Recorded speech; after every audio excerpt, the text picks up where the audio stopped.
Face à la juge Gruet avec David Barbet. L'invité face au greffier. Bonjour Pierre Kroll. Bonjour. Bienvenue, je suis le greffier d'Anne Gruet. Dans quelques secondes, vous allez être face à la juge. Si certains en rêvent, d'autres l'ont redouté. Comment vous vous sentez avant de rentrer dans son bureau? Ça va. Votre niveau de stress de 0 à 10? 0,5. Vous avez des craintes ou des peurs? Non. Vous pouvez tout dire? J'ai la conscience tranquille. Donc voilà, et puis je crois que c'est une juge assez sympathique. Donc non, je crains pas grand-chose. Je sais pas très bien pourquoi je suis là, par contre. Donc c'est vrai que je ferais peut-être bien quand même de m'inquiéter. Mais on va voir. Non, c'est un plaisir pour le moment. Voulez-vous bien me fournir tout ce que vous avez sur vous comme effet personnel, s'il vous plaît, Pierre? Caleçons, chaussettes, chaussures, compris et tout. Pas les vêtements. Non, pas les vêtements, juste les objets. Alors, j'ai un téléphone, figurez. Très bien. Il y a beaucoup de gens qui ont ça. J'ai quelques notes d'une autre émission. On en aura besoin pour plus tard. J'ai des clés. Des clés. Un marqueur. Oui. Je donne des tailles et tout. Un portefeuille. Oui, super. Avec des cartes. Avec un badge pour rentrer ici. Encore d'autres clés. Beaucoup de clés. De voiture. Je vais prendre toute la sacoche. On la dévoilera plus tard, la sacoche. Ah bah ouais, je sais pas ce qu'il y a dedans. Ouais. On vous inquiétez pas, je m'en occupe. On va voir. Ouais, allez. On verra ça dans quelques minutes. Suivez-moi maintenant, Pierre. Il est l'heure de rentrer dans le bureau de la juge Gruet. Et n'oubliez pas, ce qui n'est pas toute la vérité n'est pas la vérité du tout. Le formulaire. Oui. Patronne, votre invité d'honneur est arrivé. Votre nom? Kroll. K-R-O-2-L. C'est mon vrai nom. Prénom? Pierre. Surnom? Je ne l'ai pas. Non, votre femme ne vous appelle pas par un petit nom? Non. Non, c'est dommage. Non. Je n'ai qu'un prénom, tiens. Vous n'en avez qu'un, relativement vous n'êtes pas Pierre-Marie Guillain. Original, non. Et les autres encore. Rien. Votre âge? 65. Votre lieu de naissance? Guaca, dans la province de l'Équateur, au Congo. Où est restée votre âme? Mon âme? Oui, quelque chose de vous est resté là-bas. Quoi? C'est amusant comme question, parce qu'il est resté quelque chose de ma mère. C'est-à-dire qu'on m'a dit au Congo que j'étais considéré comme un Congolais, parce qu'en droit coutumier, au Congo, vous êtes de l'endroit et de la tribu où votre mère a laissé enterrer son cordon ombilical. Et votre mère a enterré son cordon? Comme j'ai déjà dit, je ne sais pas si elle l'a enterré, mais en tout cas, elle n'est pas revenue avec. Ça, c'est sûr. Donc, mon cordon ombilical a dû sécher quelque part dans la forêt en Équateur. Et donc, je suis un Ngwaka de la tribu des Ngwaka. Et ça vous fait quoi? Rien. Alors, votre profession?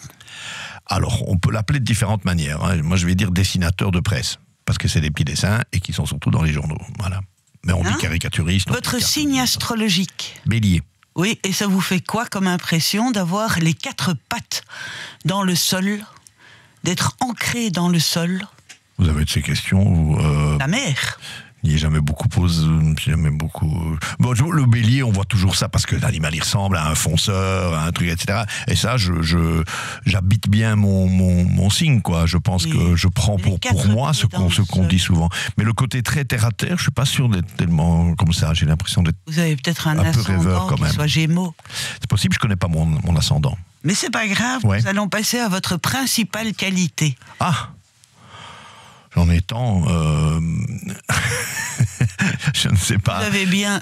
Et votre principal défaut? Je suis bavard. Oui.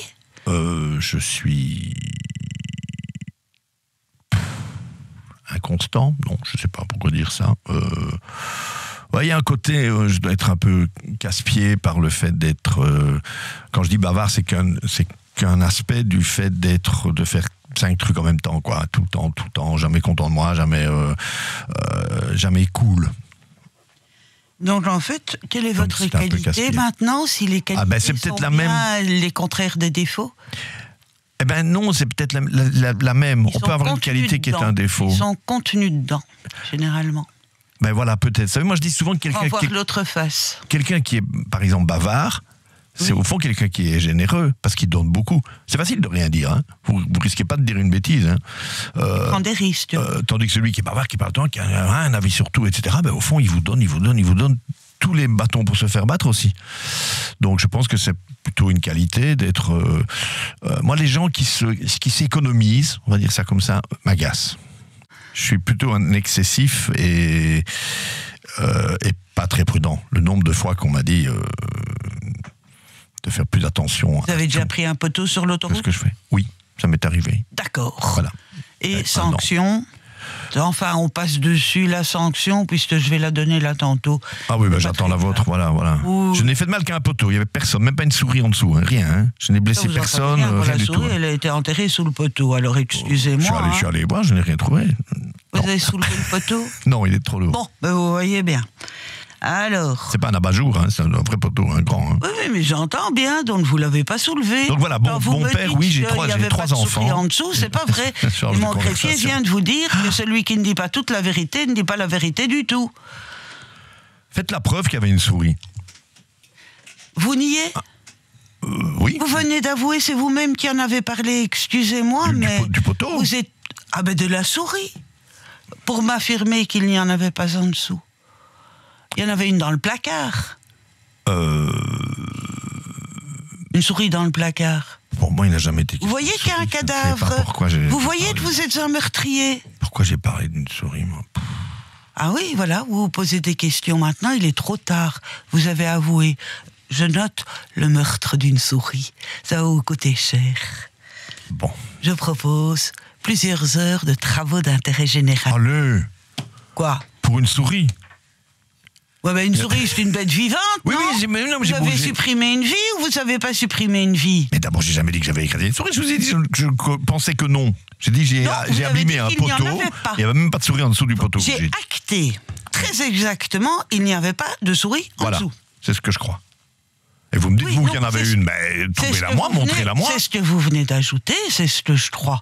Un meurtre En fait, sans, vous sans n'en cadavre, sans victime et sans mort, c'est pas un Ah, moi meurtre. j'ai hein. déjà mis déjà en tôle pour un meurtre dont je n'avais pas le cadavre. Hein.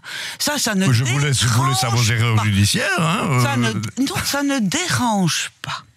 Donc en tous les cas, je note que la souris bécassine qui se trouvait en dessous de poteau est morte. Et complètement que vous inventé, avez hein. enterré son cadavre pour masquer le crime.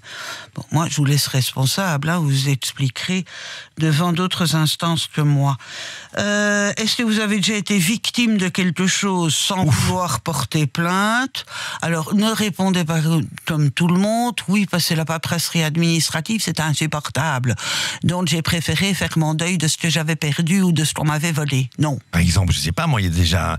Comment vous savez pas? Si, je vais vous dire, une femme ou l'autre qui m'a plaqué, on peut porter plainte pour ça. Abandon de Kroll. Oui. Ah oui, ça, écoutez, pour une femme, c'est épouvantable. Ah. Abandon de Kroll. Je ne le savais pas. Alors, Ah bah, il y a des voilà. produits précisément faits Ah oui. pour revigorer les crolles. Et vous me parlez... Ah bah oui, non, là, vous deviez... Donc j'aurais dû porter... Ah ben, je ne le savais bah pas. oui. J'aurais dû vous rencontrer plus tôt.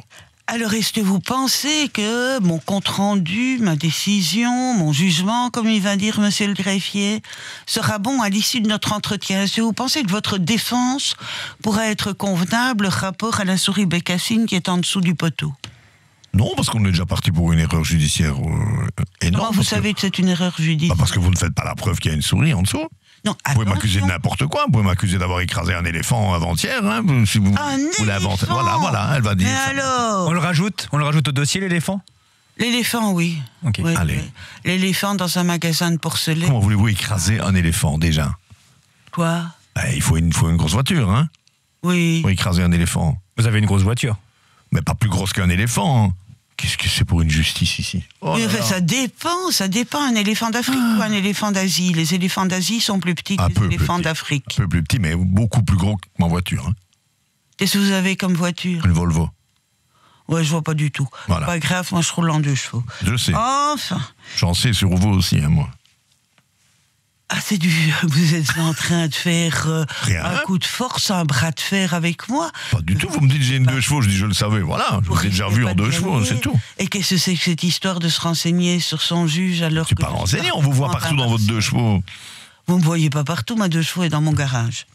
Votre chanson préférée, celle qui vous trotte forcément en tête. Pour l'instant, il n'y a aucune. J'en ai aucune en tête. Hein. Aucune en tête. Non. Je ne sais pas, moi, qu'est-ce qui vous irait bien. Réfléchissons ensemble. Je crois que j'écoute pas les derniers trucs qui Les viennent de petits sortir. ruisseaux font les grandes rivières. Non? C'est une Vous chanson. n'aimez pas Jeanne Moreau? Une chanson à vous, ça? Mais non, pas du tout. Jeanne Moreau. Oui, Jeanne Moreau, j'aime encore bien, oui, mais c'est pas tout à fait récent. C'est pas. Je vous ai pas demandé une chanson récente, vous ajoutez à mes questions. Bon, une chanson que j'ai en tête. Chanson du moment. Oui. J'en avais une ce matin, je pensais à... Nom de diable, vous l'avez perdu sous la douche. Oui, à bicyclette avec Paulette. Ah, voilà. D'abord Paulette. Du Montant. Oui, je connais bien sûr, à bicyclette. Ouais. Vous pouvez chanter? Non. Pourquoi? Non, ça non, il faut me torturer, je ne chante pas. Bon, monsieur le greffier. Je torture. Oui, torturer. Je ne chanterai pas. Je torturez-moi à mort, échangez-moi contre des Iraniens, tout ce que vous voulez. Ça va, parce que je vous chante prenez trop pas faux. pour Van de Castel en plus, hein, là. Non, mais on ne rigole pas avec ce genre d'actualité-là. On peut rire de tout. Et pas que n'importe qui. Mais pas de n'importe quoi. De tout, mais pas de n'importe quoi. Je vais vous laisser, parce que vous avez des conversations intéressantes entre vous. Si c'est pour venir assister au greffier qui parle avec la juge, moi j'ai d'autres trucs à faire. Monsieur, en plus, est présomptueux, et il croit seulement qu'il peut en remontrer à tout le monde. Je te jure, tout ça parce qu'il a fait une expo hier où il a sorti... Elle est toujours en cours, elle dure tout l'été, encore, il faut aller la voir à Spa. C'est très très bien, le Pour en Pierre-le-Grand. Et alors, si vous allez à Spa, vous allez voir en plus le casino. Le casino de est à côté qui est magnifique. Voilà, c'est bien. Oui, tout à fait. Vous jouez, madame la juge? Absolument pas, je suis interdite de casino comme magistrat. Ah oui. Oui.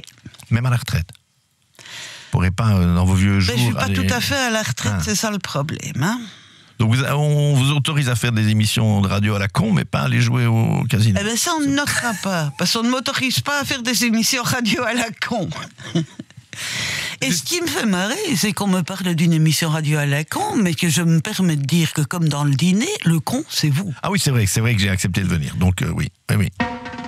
C'est le moment d'en savoir plus sur vous, Pierre. C'est les questions de la patronne, Anne Gruet. L'interrogatoire. Vous êtes un dessinateur qui peut être impertinent.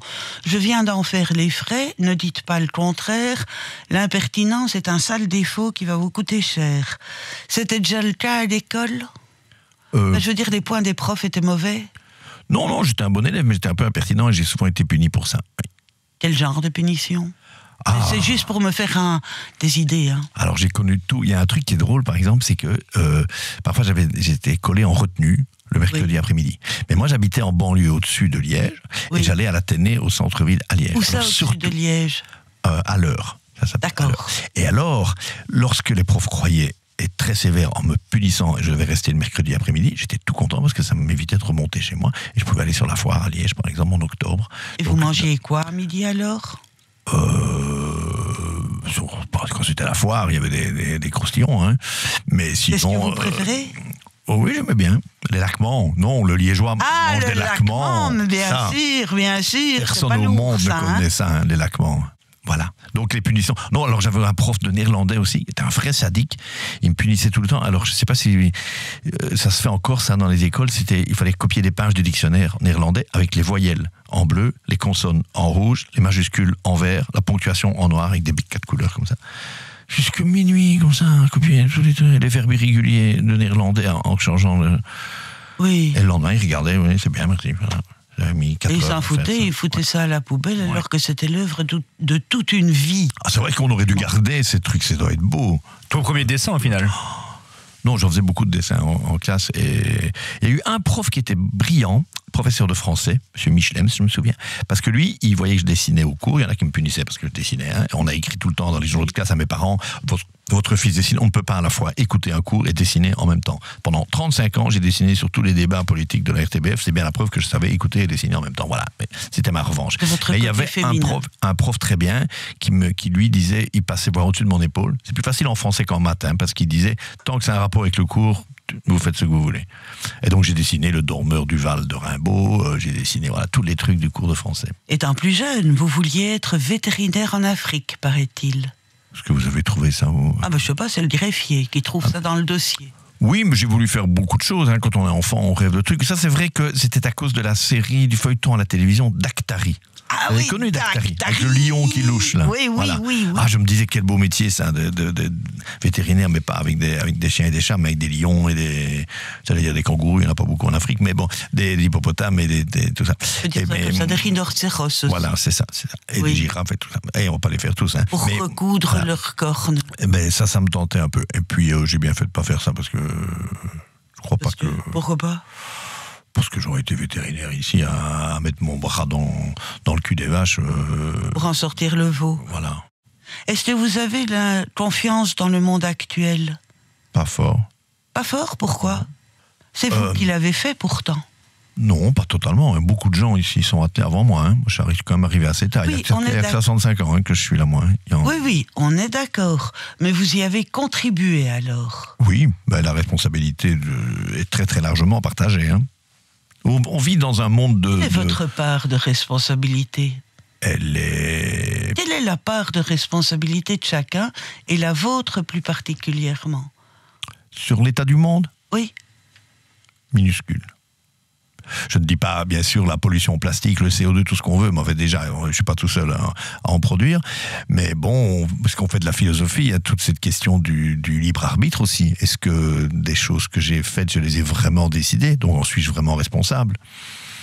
Alors, ma question est de savoir si tout le monde qui n'est pas le décideur, mais qui est le tueur de la souris bécassine sous le poteau de l'autoroute, devait dire, l'ai-je vraiment décidé? Vous n'avez pas décidé de tuer cette souris, on est bien d'accord. En suis-je vraiment responsable? La réponse est évidemment oui, pourtant.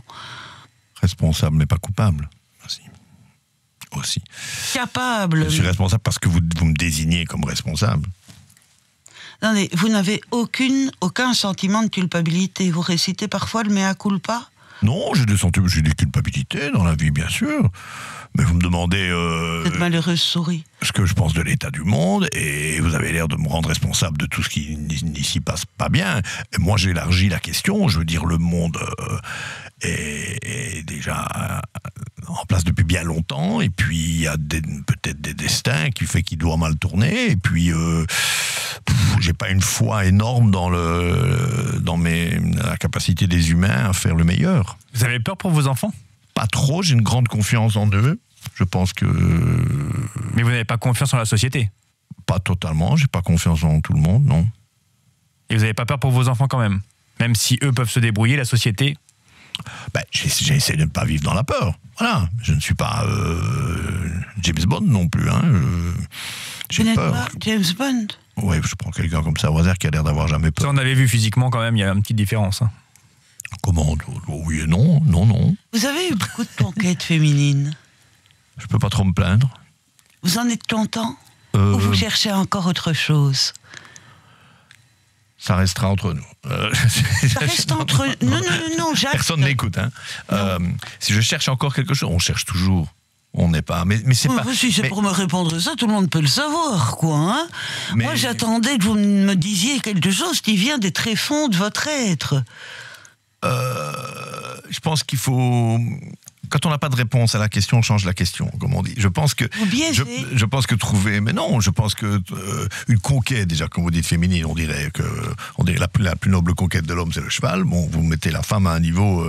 j'ai pas eu l'impression de conquérir des femmes, moi. Hein. Non, j'ai rencontré des femmes. Eh bien, voilà, ce sont des rencontres. Alors j'espère toujours des belles rencontres. C'est pas pour ça que celles que j'ai connues de rencontres où la personne avec qui je partage ma vie maintenant ne me satisfait pas et que je cherche mieux. Non, on n'est pas dans un magasin, c'est pas ça. Mais espérer encore faire des rencontres, oui. Oh, vous rabaissez tout ce que j'ai dit, c'est pas possible. Les conquêtes... Écoutez, essayez de dire des choses qu'on ne parvient pas à rabaisser, hein, voilà.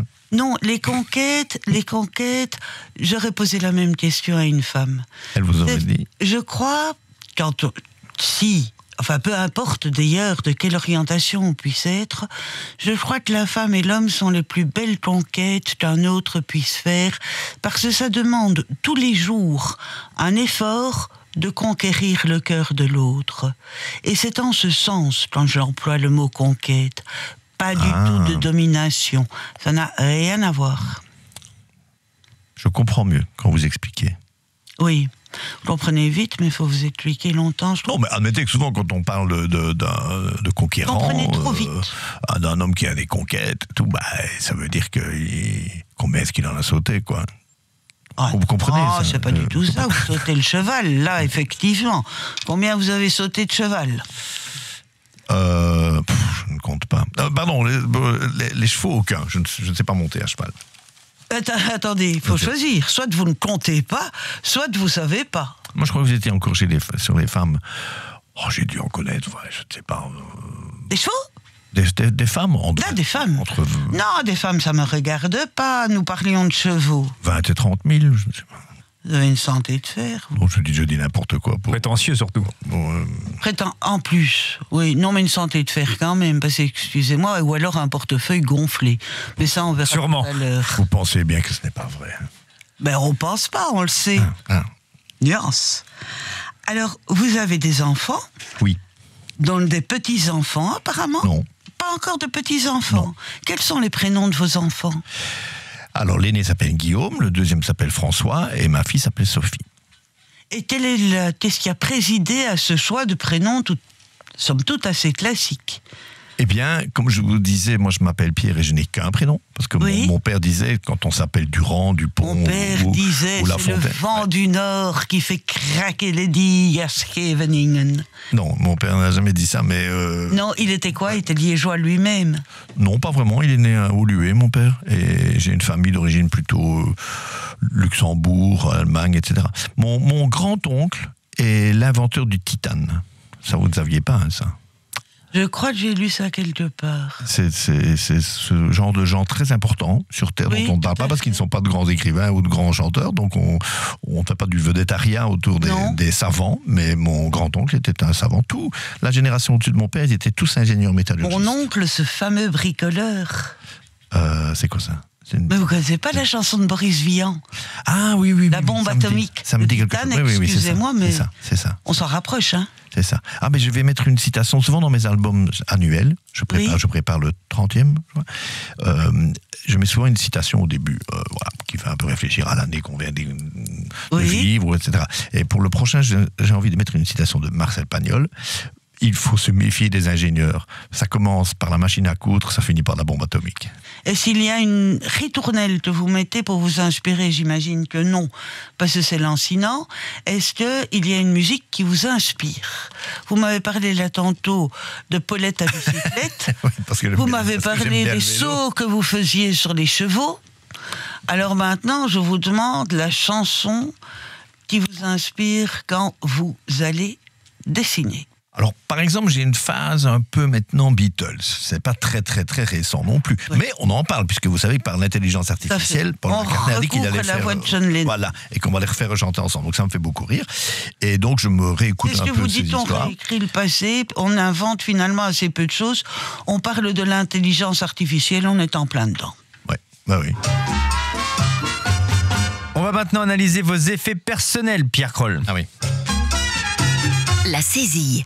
Patronne, j'ai devant moi les objets de Pierre Kroll. On y retrouve un petit portefeuille mini, hein. Vraiment très mini, le portefeuille. Bah, donnez toujours, on va voir ce qu'il y a dedans. Hein. Mais je n'ai pas beaucoup d'argent, qu'est-ce que vous croyez?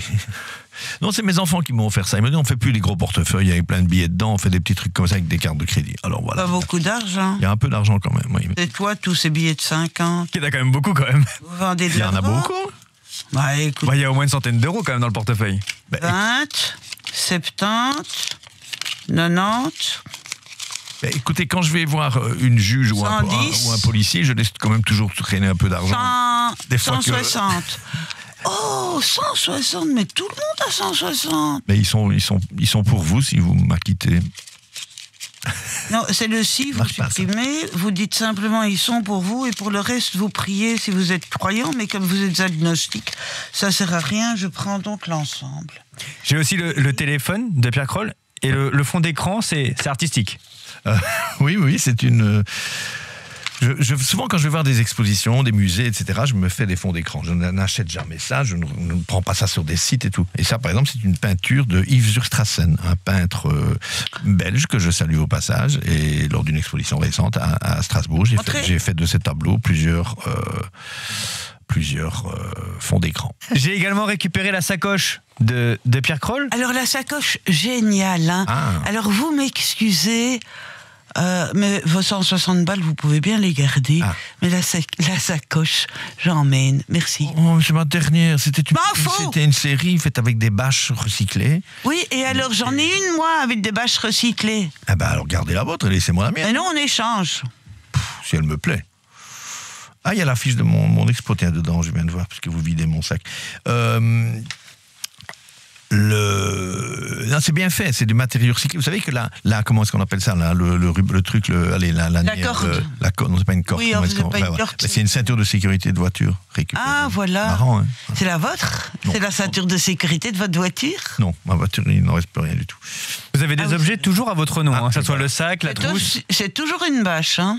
Oui, c'est la même bâche. En fait, on en a fait des plumiers aussi, des trousses de toilette et... Je trouve que qui a eu l'idée de faire des sacs et des objets en bâche, en vieille bâche? Ben, un peu moins. J'ai appris. En fait, mon éditeur avait fait il y a quelques années un grand cube ici à Bruxelles, à l'entrée de l'avenue Louise. Oui. Un grand cube composé de, donc il y a 6 faces sur un cube, Oui, tout 5 à qu'on voit, fait. avec des bâches qui reprenaient la couverture de mon album qui sortait à ce moment-là. Voilà, c'était Oui. publicitaire. Et puis c'est resté là 2 mois, puis on m'a dit, maintenant, les bâches, on va les jeter, vous pouvez les récupérer. Et j'ai appris qu'il y avait un atelier protégé, une petite entreprise, Tout à fait. je ne sais plus exactement où c'est, maintenant dans le Brabant Wallon, je crois, qui faisait des sacs et tout ça avec ce genre de bâches. Donc je leur ai dit, ben voilà, prenez les bâches, faites-moi ça. Oui. Et on en a vendu sur ma petite boutique par Internet. C'est parti Vous êtes comme des plutôt un petits... recycleur, si je comprends bien. Vous travaillez donc quelque part au bien de la planète, Oui. en recyclant tout ce qu'on peut imaginer trouver. Pas tout le temps, non, pas. Enfin, c'est vrai, oui, c'est Et ça donne quelque chose, je vous félicite, de tout à fait agréable. Je vous laisse remporter toutes vos affaires, ne vous en faites pas. Ici le portefeuille, mais j'ai pas rangé les billets parce que ça m'emmerdait. Hein. Et alors j'ai un porte-clés avec un petit gadget qu'on m'a offert, qui m'a servi encore une seule fois, et c'est pas mal du tout. Hein. C'est pour faire quoi? On va faire de la pub. Ça, c'est quand vous perdez vos clés, avec votre téléphone, vous avez une application, et vous cherchez comme les gosses avec c'est chaud, c'est froid, là. Plus vous avancez, oui, total, vous je voyez comprends 90%, très bien. 70%, Et 6%. donc on a intérêt à tout vous voler en même temps, votre téléphone, votre portefeuille et vos clés. Ah, c'est pas bête. Enfin, non, pas intérêt, mais si je perdais tout ça, et que mes clés sont avec, je retrouve le tout. Ça, c'est vrai, madame la juge. Vous dites pas que des conneries. Hein. Rarement. Ça m'arrive. Vous êtes tête en l'air? Oui, quand même, pas mal. Oui. C'est quoi la chose que vous avez oubliée? Vos enfants? Non. Je connais des gens qui en ont oublié. Non, c'est vrai, je connais des gens, des politiques qui sont déjà venus dans le débat ici, ils avaient mis au point un dimanche avec un enfant, puis ils sont repartis sans, et je criais, je vais pas dire son nom, bon, voilà. Mais non, j'oublie beaucoup. Depuis que j'ai 20 ans, hein, c'est pas l'âge qui me rend sénile. Quand je prends le train, par exemple, j'essaie de retenir un chiffre avec. Par exemple, 4. 4, ça veut dire que j'avais 4 choses quand je suis monté dans le train. Une écharpe, une valise, mes lunettes et un crayon. Voilà. Il faut que j'en ai 4 quand je redescends. Ah ouais, non, je suis très distrait. Très distrait. C'est le moment du compte-rendu de la patronne. Le jugement. Merci Pierre Kroll d'avoir répondu à nos questions. Il est maintenant l'heure du compte-rendu de l'entretien. Puis-je vous demander un instant de silence? La patronne réfléchit. Face à la juge Gruet. Patronne, c'est à vous. Bavard que vous appelez généreux finalement. Et c'est probablement assez vrai, de la tête dans les nuages, que vous devez répandre une douce pluie printanière, de celle qui rafraîchit l'esprit et qui font qu'on puisse rire des choses. Inconstant, vous dites. Je ne pense pas, je crois que vous devez être fidèle, mais c'est vrai qu'inconstant, parce que vous avez l'esprit dans 36 000 endroits, avec un nombre d'idées totalement impressionnants, qui doivent de temps en temps faire un arc-en-ciel difficile, dont les couleurs, sont difficiles à déterminer et à séparer. Vous prenez parfois le contre-pied des choses, et je me demande si vous n'aimez pas ce petit côté contradicteur, contre-pied, discutailleur, où finalement on ne sait plus ce qui est totalement clair pour vous. Vous êtes dans le doute, vous vous dites agnostique, on demande que sais-je, finalement vous ne savez rien, et au fond, est-ce que vous tentez de percer toujours l'autre complètement et de voir au fond de son estomac ce qu'il veut dire, comme est-ce que vous vous laissez percer juste au fond de vos tripes pour qu'on découvre ce que vous êtes vraiment. Vous en avez peut-être un tout petit peu peur de ce qu'on vous trouve, de ce qu'on vous découvre vraiment, parce que vous ne savez et vous n'avez peut-être pas assez réfléchi à la manière, à ce que vous êtes vraiment. Que sais-je? Ce n'est pas la question de vous poser. Vous dites « je ne sais pas », vous affirmez. Quelque chose d'un peu paranoïaque, probablement. C'est-à-dire, vous vous méfiez.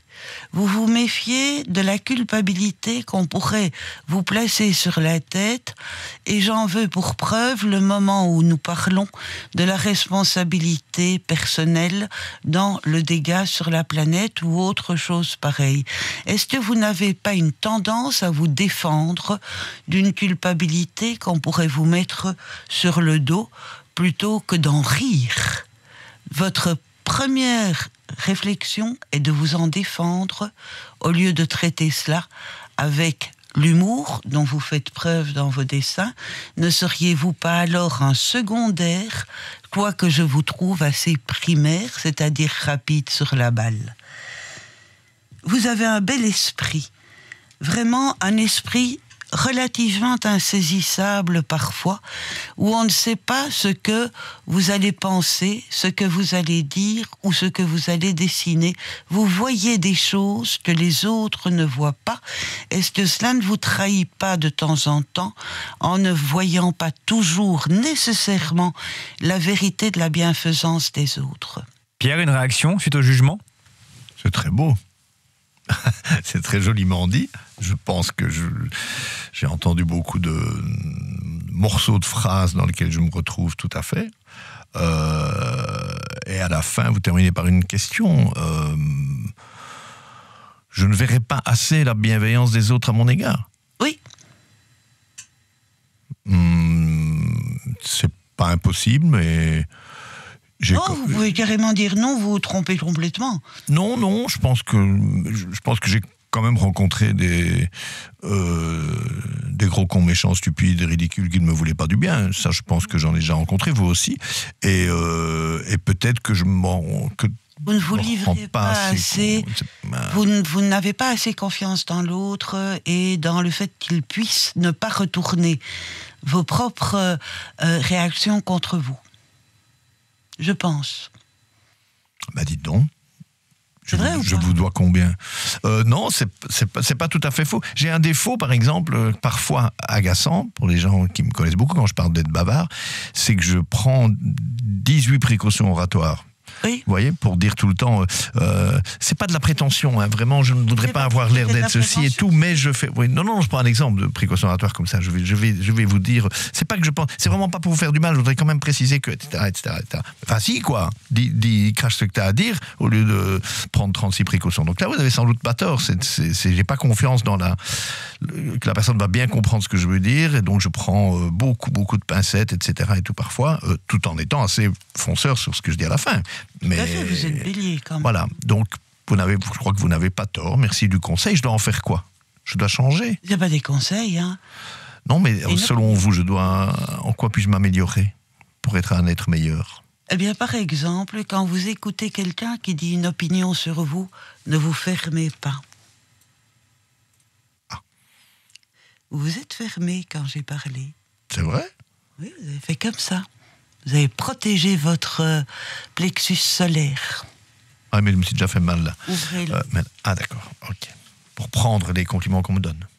Pour recevoir l'autre complètement. Eh bien, à partir d'aujourd'hui, je vais essayer. Donc, attention, je vais prendre une précaution oratoire parce que vous êtes quand même vachement contagieux, et dans votre humour, et dans votre bel esprit, et dans votre liberté de parole. Vous êtes terriblement contagieux. En précaution oratoire, je peux me tromper complètement. Je ne suis pas Madame Soleil. Voilà. Que retenez-vous de votre entretien avec Anne Gruet? Eh bien, c'était long. Non, mais dans le bon sens. Non, parce que c'est quand même aussi un peu... Ça y est, c'était long. Non, c'est aussi un peu une émission de radio, et j'aime beaucoup la radio, et j'aime beaucoup quand on y a justement un peu de temps. Qu'on n'est pas tout le temps, il faut tout faire courir, répondre vidéo. Voilà, ici vraiment, j'ai passé un très très bon moment en discussion. Je sais pas le temps que ça a duré, et je trouve qu'il manquait l'apéro. Non, aujourd'hui j'ai pas besoin, mais j'ai trop bu hier, mon vernissage. Mais non, voilà, c'était un moment très agréable. Franchement, j'ai pas eu l'impression d'être vraiment devant une juge qui me juge d'ailleurs, ni de faire une émission de radio. Je vais faire de la promo, on essaie de m'ennuyer ou de dire trop de bien de moi, ni l'un ni l'autre. Rien. Non, c'était très très bien. C'était cool. C'était voilà. Eh bien, Pierre, vous êtes libre. Face à la juge Gruet, un podcast Vivacité.